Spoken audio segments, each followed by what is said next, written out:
আসসালামু আলাইকুম দর্শক মণ্ডলী, সরি এতদিন কোনো বক্তব্য দিতে পারিনি।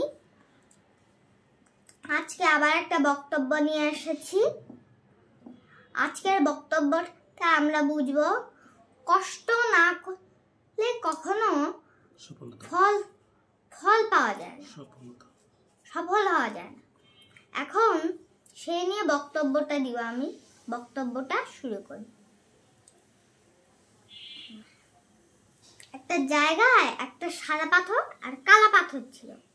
এখন সাদা পাথরটাকে একদিন কয়েকজন লোক এসে বলতেছে যে, সাদা পাথর ভাই, আপনার নিয়ে যাবো আর 10 বছর ঘষাঘষি মাছ করবো, তখন আপনাকে মূর্তি বানায় সবাই আপনাকে পূজা করবে।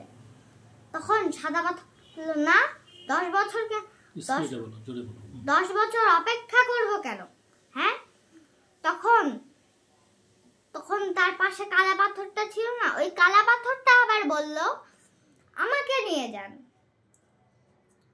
তখন ওই কালা পাথরকে নিয়ে যাওয়া হইল।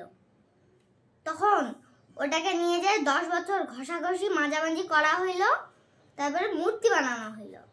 সবাই ওকে পূজা করতেছে, কারণ ডাব ভাঙার তো কোনো জায়গা নাই, মানে নারকেল ভাঙার তো কোনো জায়গা নাই।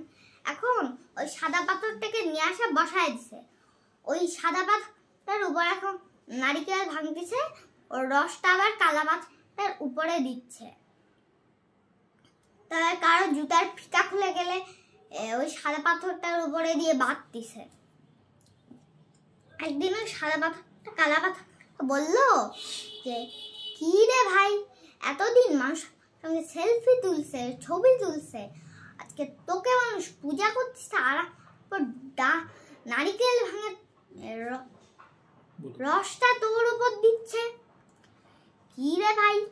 তখন বললে যে, কালা পাথরটা বললো যে, আমি 10 বছর তো কাটাকাটি করছে, আমাকে মাঝামাঝি, তারপরে মূর্তি বানাইছে, তুমি তো কোনো কষ্ট পাওনি, কষ্ট করছি আমি।